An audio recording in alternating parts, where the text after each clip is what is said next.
আমি এখন কি করব? কি পরিচয়ে ও বড় হবে?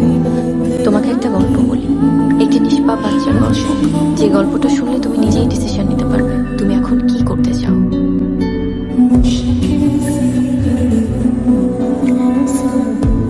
আপনি তো বলেছিলেন একটা বাচ্চার গল্প বলবেন, ওই বাচ্চাটার গল্প বলার আগে জনির গল্প বলার দরকার আছে।